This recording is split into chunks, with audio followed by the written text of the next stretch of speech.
Assalamualaikum warahmatullahi wabarakatuh.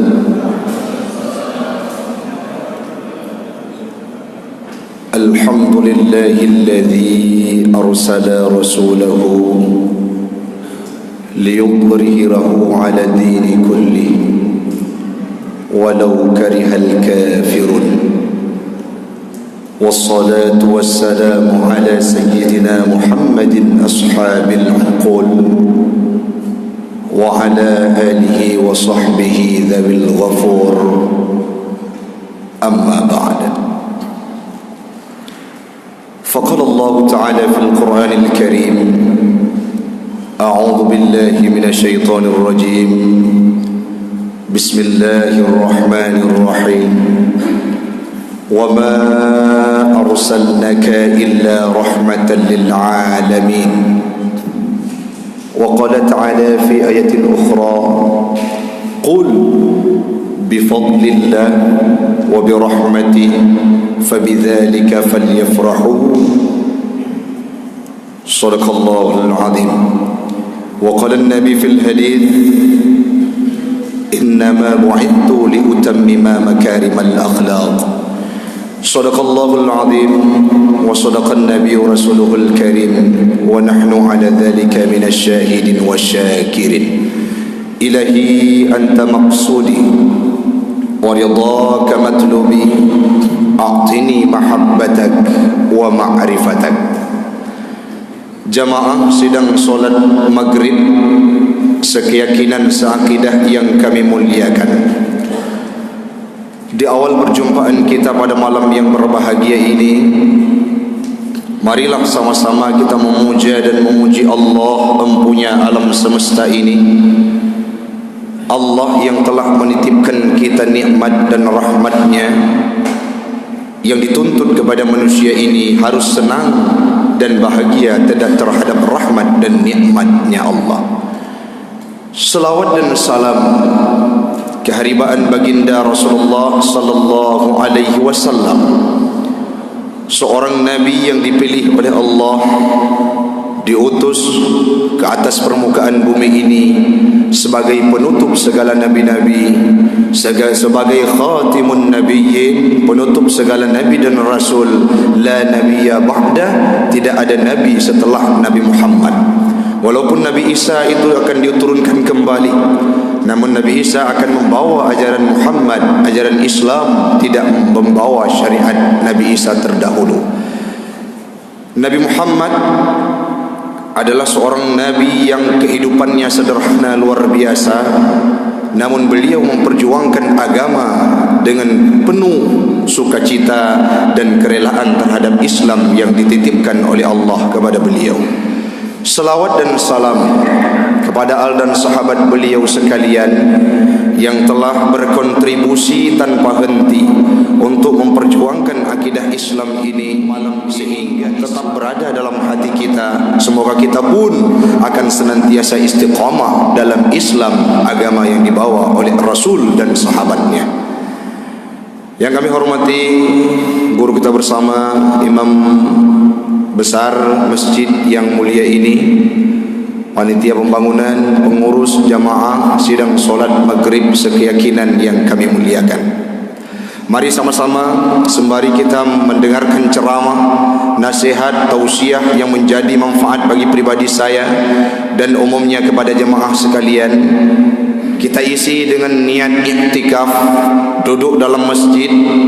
Dengan duduknya kita akan diberikan pahala oleh Allah, yaitu ibadah iktikaf dalam masjid. Ya Allah, ya Tuhanku, pada malam minggu ini menjadi saksi.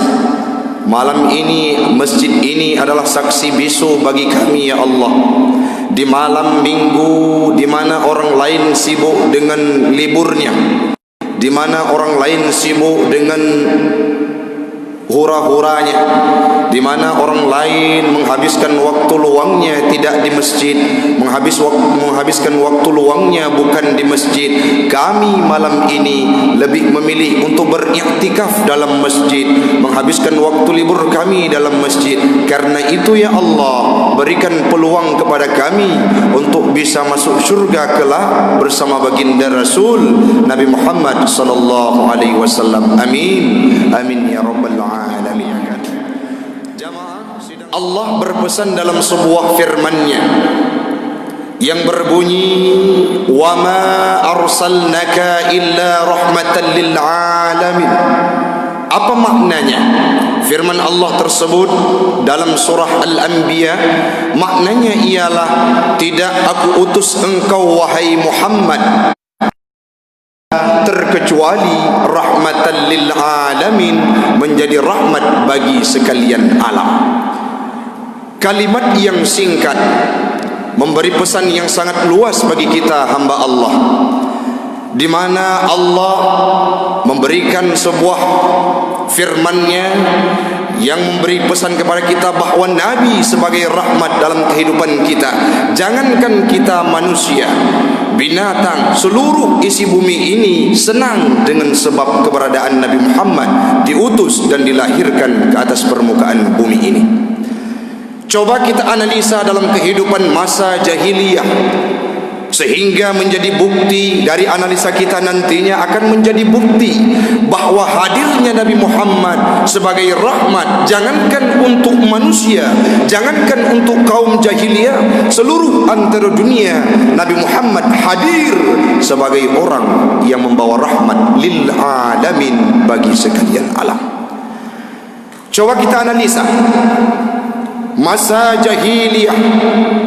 Seorang perempuan itu tidak bermakna dan tidak berwibawa, tidak punya kedudukan yang tinggi, lebih hina daripada seekor binatang. Bahkan ayam sekalipun, manusia perempuan itu sangatlah hina saat berada dalam masa jahiliyah. Datang Nabi Muhammad merubah peradaban tersebut. Diangkatlah derajat wanita, perempuan, sehingga beliau mengutarakan dalam sebuah hadisnya, an-nisa imadul bilad, perempuan merupakan tiang negeri. Menyarelah urinang di Aceh, urinang rela, maka Aceh akan hancur.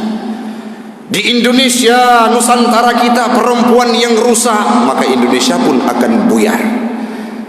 Dari sebelumnya jahiliyah, masa yang tidak mengenal Allah, masa yang belum ada akhlak, masa biadab, masa jahiliyah, kala itu perempuan tak ubahnya seperti seekor binatang, dijamah oleh siapapun yang mau, dihina sehina-hinanya. Datang Nabi Muhammad mengangkat derajat manusia, maka Muhammad itu menjadi rahmat bagi perempuan yang ada pada zaman jahiliyah. Menyekena Nabi Muhammad, hanalahi Nabi Muhammad urung silun. Bisa saja perempuan-perempuan kita sekarang ini sangat hina dan tidak ada maknanya. Maka datang Nabi Muhammad rahmatan lil alamin, menjadi rahmat bagi sekalian alam. Diangkat derajat wanita sehingga dijadikan sebagai posisi aimadul bilad, tiang negeri. Kajian tengku nyan manusia binatang. Kala jahiliyah ada seekor unta. Bila kaum jahiliyah ingin memakan dagingnya, ingin memakan makanan yang lezat yang terbuat dari binatang, maka tidak disembeli. Arti kata urung silun, hawa palemo, maka pa yang disia. Dia ingin memakan daging onta, punggungnya onta, maka punggungnya yang dipotong, tidak disembeli, sehingga binatang melirik kesakitan luar biasa. Datang Nabi Muhammad merubah peradaban tersebut dengan Islam, sehingga binatang hidup luar biasa. Diharamkan kepada umat Islam untuk menganiaya binatang, dalam artian tidak menyembelih, bahkan haram untuk kita makan daging yang tidak disembelih. Maah cakap urung silun kon tasiyah tapi tajam sikin mantau alat potong tak asah ika binatang yang tak sembeli. Itu saja dilarang dalam Islam. Bagaimana datangnya Nabi Muhammad, bagaimana hadirnya Islam lewat beliau menjadi rahmat lil alamin bagi sekalian alam. Tidak hanya manusia, binatang merasakan rahmatnya dengan hadir Nabi Muhammad. Apui yang disembah le kafir majusi watelahi Nabi Muhammad pada budak Abi Lahab merdeka kala beliau tahu Nabi Muhammad sudah lahir ke dunia.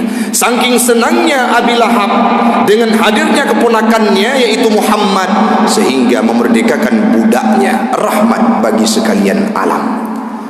Jangankan kita, seluruh isi bumi, malaikat saja mengharap kehadiran Nabi Muhammad. Keistimewaan Nabi Muhammad luar biasa. Nabi Ibrahim wadene pedeng Ka'bah dengan Nabi Ismail nekun, ya Allah wab'as fihim rasulah, ne pebangkit, ne utus, ne pelahir di tempatnya sidrawa Nabi. Setelah riset dan survei yang dilakukan, tidak ada seorang Nabi pun yang lahir di sisi Ka'bah kecuali Nabi Muhammad. Doa Nabi Ibrahim jauh hari, 30 generasi, 30 kurun sebelumnya, yaitu nenek kakeknya Nabi Muhammad, Nabi Ibrahim, sudah berdoa kepada Allah, ya Allah lahirkan di sisi Ka'bah ini seorang Nabi. Artinya lahirkan Nabi Muhammad. Ada sebuah ayat yang menjelaskan tentang kalimat Nabi Allah Isa.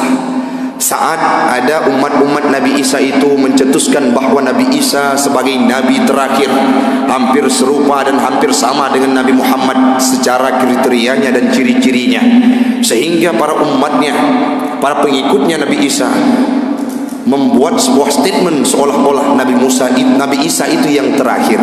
Sehingga Nabi Isa berkata, akan datang seorang nabi setelahku mim ba'dismuhu Ahmad, dengan namanya Ahmad. Jauh hari sebelum Nabi Muhammad lahir, Nabi Isa sudah menjelaskan akan datang seorang nabi setelahku dengan nama Nabi Ahmad, yaitu Nabi Muhammad. Nama Nabi Muhammad itu diilhamkan oleh Allah kepada kakeknya Abdul Muttalib, sehingga terbayang dalam pikirannya Abdul Muttalib sebuah nama yang sangat indah. Kala lahir Nabi Muhammad diberikan nama tersebut karena ilham dari Allah Subhanahu wa ta'ala. Maka datang Nabi Muhammad atas permukaan bumi ini, hamba Allah, wa ma arsalnaka illa rahmatan lil alamin. Nabi Muhammad diutus hanya untuk menjadi rahmat bagi sekalian alam.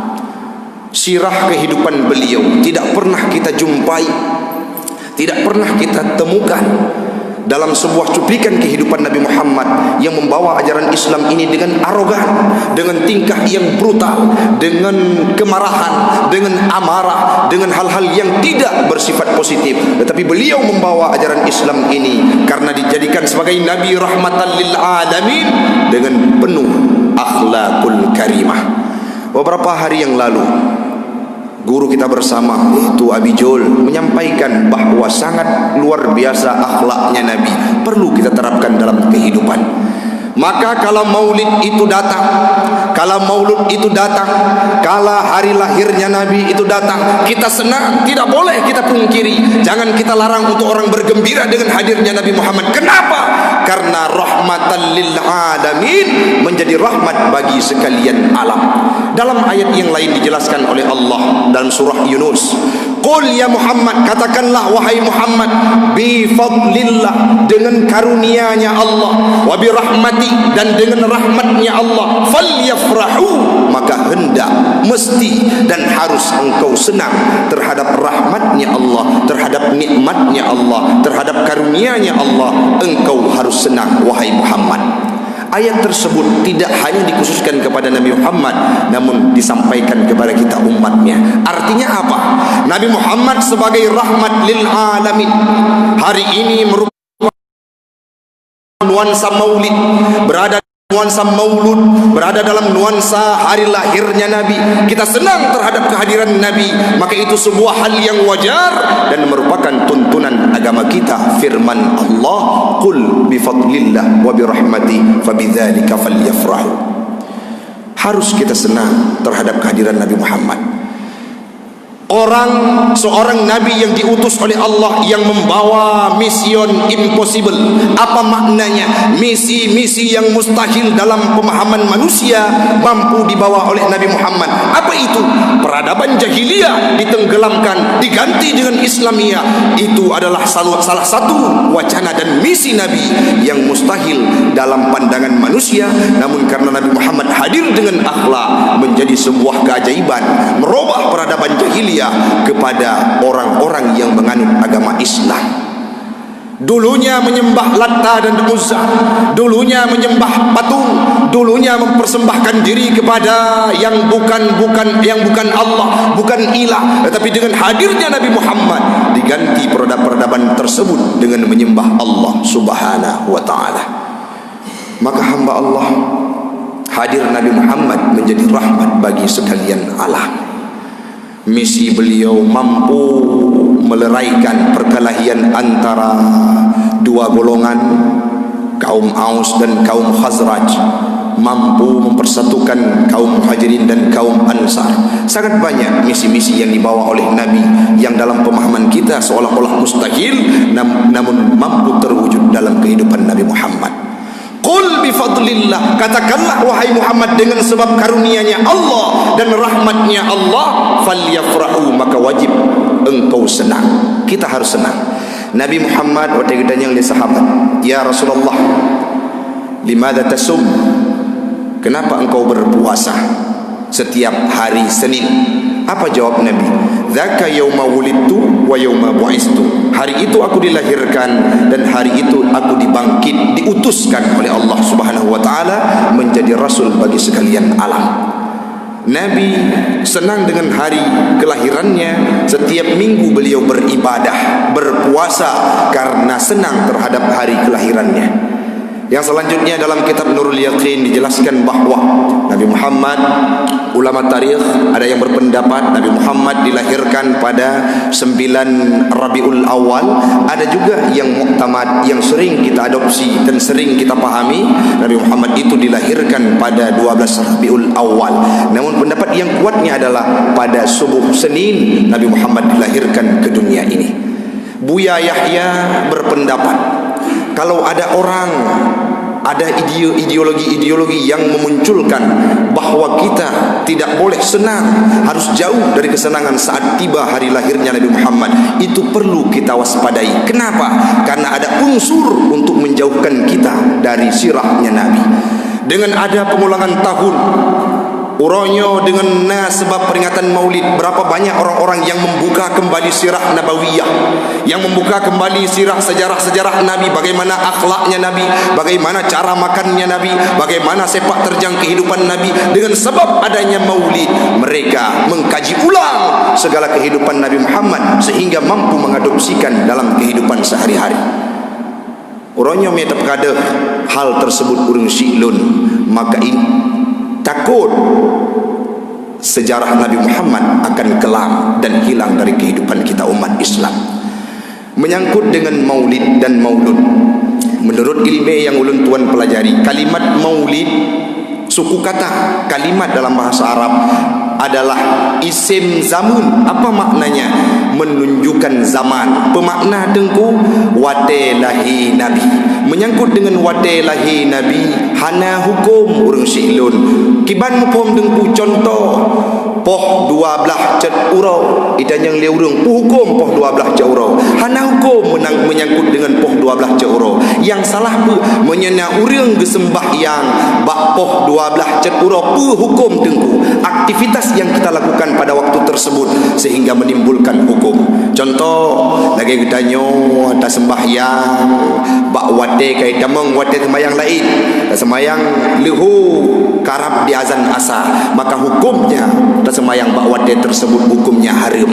Apa yang haram? Kelakuan kita, bukan waktunya. Menyangkut dengan maulid, waktu lahirnya Nabi, maka hana hukum. kalau kita kaji secara kalimat. Begitu juga maulud. Maulud isim maf'ul. Dalam ilmu yang kamu pelajari logat Arab, isim maf'ul maksudnya adalah maulud ma yuladu, apa yang dilahirkan, yaitu Nabi Muhammad. Kalau kita sebutkan maulud, maksudnya adalah Nabi Muhammad. Maka mana orang tanya, hukum maulud? Sama dengan pertanyaannya adalah hukum Nabi Muhammad. Maka hana hukum dengan Nabi. Sama lagi pertanyaan, hukum Tengku Taufik, hukum orang yang lain. Maka hana hukum menyangkut dengan Nabi Muhammad. Contoh, na batik, hukum batik. Hana hukum apa? Berubah hukumnya. Kalau gecok batik oleh orang, gutuh orang lain tanpa mendarat, maka hukumnya keharim, kelakuan. Maka menyangkut dengan benda tidak ada hukum. Gelas, apa hukum gelas? Gelas hana hukum. Icok gelas, ibuh ia tua, ia khamar, maka gelas itu berubah dari mubah sehingga berubah menjadi haram pekon karena dilakukan hal-hal yang haram. Maka keberadaan Nabi Muhammad secara kalimat, taulah, secara kalimat maulid dan maulud tidak menyimpang. Yang selanjutnya, kelakuan, aktivitas yang dilakukan dalam maulid. Aktivitas yang dilakukan dalam maulud, membaca kisah. Kisah itu kalau kita pahami maknanya adalah sejarah dari semenjak Nabi lahir sampai wafat, dari semenjak Nabi dilahirkan sampai beliau meninggalkan dunia. Kisah dibaca dalam berzanji. Kalau orang yang mampu merenungi maknanya akan mengalir air matanya, membayangkan sejarah perjuangan Nabi yang luar biasa tiada henti. Dibaca selawat, baca selawat. Bukankah Allah berfirman dalam ayat yang lain, innallaha wa malaikatahu yusalluna 'alan nabi ya ayyuhalladzina amanu sallu 'alaihi wa sallimu taslima. Malaikat Allah berselawat kepada Nabi, dipanggil oleh Allah, ya ayyuhalladzina amanu, wahai orang-orang yang beriman, yang punya rasa kepercayaan terhadap nabimu yaitu Muhammad, maka berselawatlah setiap hari, sejahterakanlah Nabi Muhammad setiap hari. Jangankan kita hamba Allah, malaikat Allah sekalipun empunya alam semesta berselawat kepada Nabi Muhammad. Kita tidak hanya pada waktu maulid, semua limit waktu dalam kehidupan kita berselawatlah, ingatlah kepada Nabi Muhammad, sehingga mahabbah kita, kecintaan kita bangkit kembali, sehingga kita memuliakan dan mengikuti jejak Rasulullah. Hari ini apa yang terjadi?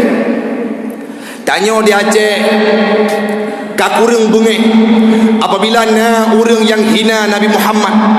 Apa yang dilakukan di Perancis? Dibuat sebuah karikatur menyangkut dengan Nabi Muhammad. Tanya orangnya na bunge, orangnya padung dro na orang yang beda tolak hal tersebut, anti terhadap hal tersebut, tidak terima Nabi Muhammad dihina. Hari ini kita vakum. Kenapa? Karena sejarah Nabi Muhammad sudah ditenggelamkan, hampir ditiadakan dalam kehidupan kita. Orangnya orang silun wadai dah baca berita, sedang gencar sekarang wadai dah baca berita seorang dosen, seorang guru dipenggal kepalanya oleh mujahid yang luar biasa. Kenapa? Karena menampilkan karikatur penghinaan terhadap Nabi Muhammad dalam ajarannya. Di luar, orang-orang yang kakang hati dengan Nabi Muhammad bangkit jiwanya untuk memperjuangkan, untuk menjaga bagaimana mulianya Nabi Muhammad. Kehidupan beliau sederhana, kehidupan beliau tidak berlebihan, bahawa Nabi Muhammad tidak jarang beliau menahan lapar. Nabi Muhammad tidak jarang beliau duit menyembah Aceh. Tiurut Aisyah pernah berkata, selama lun udip dengan Nabi, dengan Rasulullah, siuro kamu mengkanduri pajuh makanan, orang selanjutnya kamu dua. Bahkan pernah Nabi nedenda sampai teruk put urau. Beliau pernah juga ditampar oleh orang. Nabi pernah netupah, Nabi pernah necerung ia gop, ditampar bak muka. Luar biasa perjuangan Nabi. Beliau tidak berbangga diri terhadap dirinya sebagai Rasul. Hudib sederhana yang beliau implementasikan dalam kehidupan adalah akhlakul karimah. Nabi Musa pernah berkata dalam doa yang sering kita baca, Rabbi syrah li sadri wa yassir li amri. Ya Allah, lapangkan dadaku, ya Allah, mudahkan lidahku. Kenapa? Rasanya kalau aku berhadapan dengan Fir'aun yang bejatnya luar biasa, tubuh ini kadang-kala tidak sanggup, hati ini kadang-kala tidak sanggup. Rabbi syrah li sadri wa yassir li amri.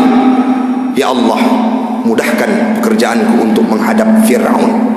Nabi Muhammad jauh hari sebelum beliau meminta untuk dilapangkan dada, Allah berfirman dalam ayatnya, Alam nashrah laka sadrak. Apakah engkau tidak memahami bahwa Nabi Muhammad telah dilapangkan dada sebelum beliau memintanya?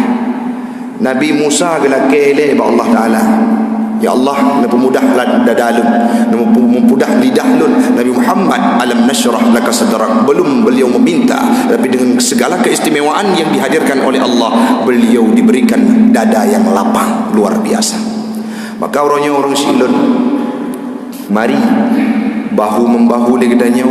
Pernah sejarah-sejarah Nabi, bagaimana Nabi Muhammad kecil, beliau tidak pernah sibuk dengan alat lahwen, tidak pernah sibuk dengan huru-hara dunia, hura-hura dunia.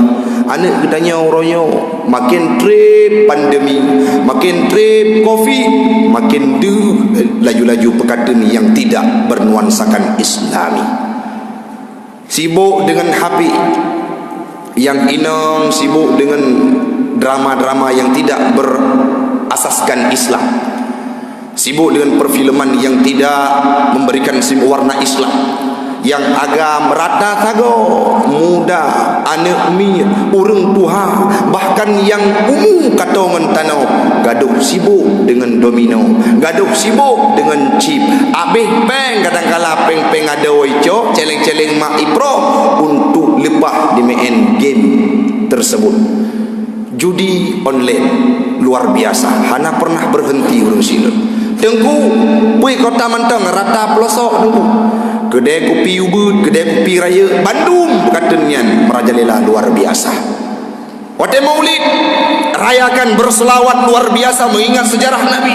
Namun kala ibadah hayya ala solah dikumandangkan di surau, di masjid. Wate yang tua tu bunuh wate Maulid ikut Nabi. Wate tu jadual sembahyang hayya ala solah langsung wa pelikut masjid. Itu tidak diharapkan oleh ulama sekalipun. Salahuddin Al-Ayyubi membuat sebuah sayembara perlombaan karangan selawat dan berzanji, selawat-selawat yang luar biasa yang mengingatkan kita kepada Nabi Muhammad. Luar biasa wadenya. Kenapa itu terwujud? Untuk membangkitkan kecintaan kita kepada Nabi Muhammad. Orangnya cina bayangkan, seandainya kena 12 Rabiul Awal setiap tahunnya, siapakah manusia yang akan mengutarakan bagaimana sejarah lahirnya Nabi, bagaimana sejarah perjuangannya Nabi, kibanpit Nabi watege lalui lereng-lereng bukit dalam membawa ajaran Islam, bagaimana getirnya telapak Nabi yang neja ada jalan yang tarik uro luar biasa. Puluhan hari beliau lalui ke hijrah ke negeri Madinah, ke kota Madinah demi untuk membawa ajaran Islam. Itu semua akan terkupas kalau hadir bulan Rabiul Awal. Wadah lain orang raya bahas orang raya, puasa bahas puasa, wadah Isra Mi'raj bahas Isra Mi'raj. Sedangkan dengan sejarah-sejarah Nabi, akhlaknya Nabi lebih dominan dijelaskan pada bulan Rabiul Awal. Maka ini adalah sebuah hal yang harus kita pertahankan urusin. Menyegana lagi nyu, maka tanya akan tua sawanan man nabiyuka, sawanan nabi kata. Wate katanya oleh malaikat dalam kubu, watenya baru diingat tuh Nabi lun. Pakot karena semasa dalam dunia kita tidak mengikuti sejarahnya, tidak mengikuti jejaknya, tidak mengadopsikan akhlaknya Nabi dalam kehidupan. Tinggal lun tuan urun silun berbicara dengan akhlak Nabi. Sering lun pegah yang paling wate Nabi kena me ajaran Islam kota Taif berhadapan dengan suku Sakif. Wate truk kenan singkat cerita Irhom liu suku Sakif kenang Nabi bak kening ni ru darah mengalir darahnya Nabi. kala itu datang malaikat penjaga gunung Taif berkata, "Mud yadaika ya Muhammad, angkatlah tanganmu ke langit." Kenapa malaikat? Pinta kepada Tuhanmu. Untuk apa? Gunung yang mana yang akan kutimpakan kepada mereka yang tidak tahu dengan keberadaan dirimu. Nabi pernah ditampar, Nabi pernah ihram baru darah kuning. Hana pegah drog Rasul, hana umbung drog. Malaikat gekun dah gunung yang longrom kurangnya, tapi gekun le Nabi. Wahum qaumul la ya'lamun. Urangnya hana gedepu, hana geduri solong, hana gedepu pu yang lenmeh. Maka berdoa li Nabi, Allah lahirkan di tempat ini, di kota Taif ini, suku Sakif ini, orang-orang yang akan mempertahankan Islam. Sehingga terwujud doanya Nabi di Taif, dominan Islam lagi gedanya. Awak badui wate Nabi getupah cerung i putuh dalam imai tampah hana ge pegah draw ke Nabi. Hai long Muhammad, long Nabi. Badui tersebut Islam dan hormat terhadap Muhammad, namun beliau karena tidak tahu tetap keras putuh tima red tima udalam sehingga hanjit li cerung i ke unta watenya gedampa Nabi, tapi Nabi hana bengeh. Sehingga kecewanya gekoh jarodro menumpuk lem Nabi, yang intinya akhlak Nabi luar biasa. Bahkan yang paling luar biasa lom menyangkut dengan gedanya orang Si'lut. Nabi pernah nekun, ana mustaqun li ikhwani, dalam hadisnya, ana mustaqun li ikhwani, long rindu tatat kepada li ikhwani, kepada saudara-saudara lun. Sahabat tercengang dan kaget. Sahabat berkata, alasna ikhwani ya Rasulullah, bukankah kami ini saudaramu ya Rasulullah? La, bal antum ashabi. Qad Gata ban Bandung adalah sahabat lun. Manil ikhwani ya Rasulullah? Sawa saudara don ya Rasulullah? Ikhwani humul ladzi yu'minuna bi. Ikhwani adalah orang-orang yang beriman kelun, walakin lam yarawni, tetapi hana pernah dikalan lun. Itulah ikhwani yang disebutkan oleh Nabi dalam hadisnya. Siapa mereka? Orang-orang yang beriman kepada Nabi, yang ikut Nabi, yang ikut Nabi dijadikan sebagai pedoman dalam kehidupan. Nabi Muhammad menjadi teladan, ikut Nabi tetapi tidak pernah hidup bersama Nabi, bahkan tidak pernah melihatnya. Itulah ikhwani yang dimaksud oleh Nabi dalam hadisnya. Pertanyaan hari ini, apakah termasuk kita di dalamnya? Menyatanya iman orangnya orang Si'lut, menyatanya sayang ke Nabi, menyatanya cinta ke Nabi. Maka ikhwani yang diutarakan oleh Nabi dalam hadisnya, termasuk kita orang yang berada di bawah Masjid Jami' ini. Saking cintanya Nabi hamba Allah orang Si'lut, wade kena meninggai dunia, wade nyawang kadro bakar garah karabdro bakaku. Nabi nepinta, ya Israel pukuh judlun merumpangan Jibril, jud ya Muhammad don Jibril. Wadenya ne mohon ba Jibril, ya Jibril nilake pertolongan ba Allah, nilake jaminan ba Allah berada Muhammad umat lun ban bandung bergabung dalam surga. Wate karap meninggai Nabi Muhammad urung Si'lut, nyawanya hanya tinggal hitungan menit. Beliau tidak memikirkan Aisyah, beliau tidak memikirkan Sayyidina Ali, beliau tidak memikirkan mertuanya Abu Bakar, beliau tidak memikirkan Hasan dan Husain yang sangat dicintai. Seluruh keluarganya tidak ada dalam pikiran Nabi Muhammad. Yang beliau ingat adalah ummati, ummati, ummati, umat lun, umat lun, umat lun. Ya Jibril, ne'ek ba Allah nelake jaminan bahawa umat lun akan bertambang dalam surga. Budak Jibril, ya Allah, Muhammad meminta jaminan darimu supaya umatnya dimasukkan dalam surga, baru dia tenang untuk menghadapmu ya Allah.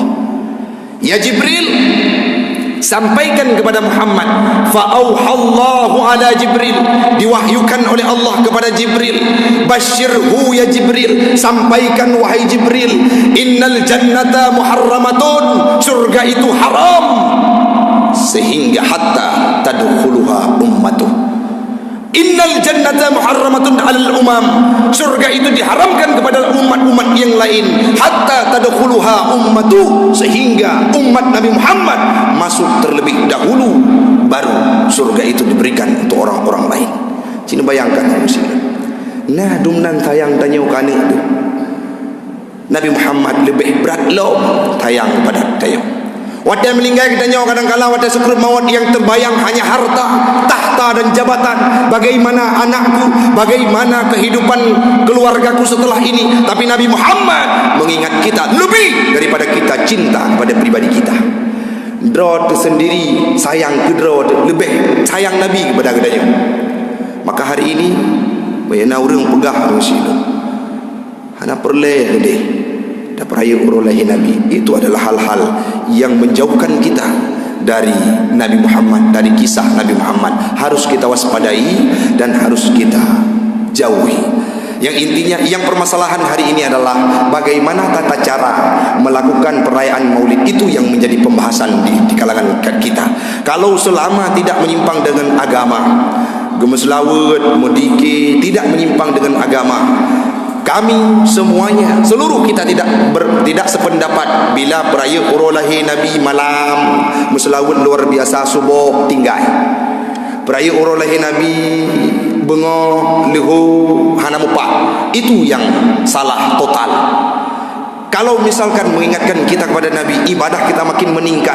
Zaka yauma wulidtu wa yauma bu'istu, pada hari itu aku dilahirkan, sehingga Nabi ini puasa tip uro Senin. Maka kita saat Nabi, hari lahirnya Nabi, maka kita tingkatkan dengan beribadah, dengan berselawat, dengan berzikir, dengan tak ingat, tak baca sejarah-sejarah Nabi, sehingga meningkatkan ibadah kita seperti ibadahnya Nabi, meningkatkan akhlak kita seperti akhlaknya Nabi, meningkatkan fasilitas dan segala aspek kehidupan kita layaknya kehidupan Nabi Muhammad. Itu yang kita kejar hamba Allah. Mudah-mudahan ceramah dan tausiah singkat ini menjadi manfaat bagi pribadi ulun tuan dan umumnya kepada jamaah sekalian. Karena wadah yang cukup singkat, insyaAllah di lain pertemuan akan kita bahas kembali dengan nuansa yang berbeda. Yang perlu kita ingat urang silun, yang pertama, Nabi Muhammad merupakan rahmat terbesar dalam kehidupan umat Islam, bahkan seantero dunia.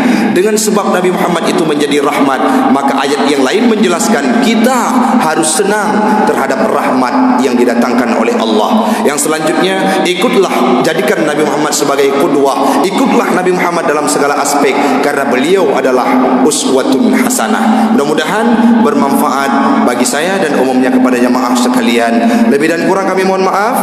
Akhirul kalam, billahi taufik wal hidayah. Assalamualaikum warahmatullahi wabarakatuh.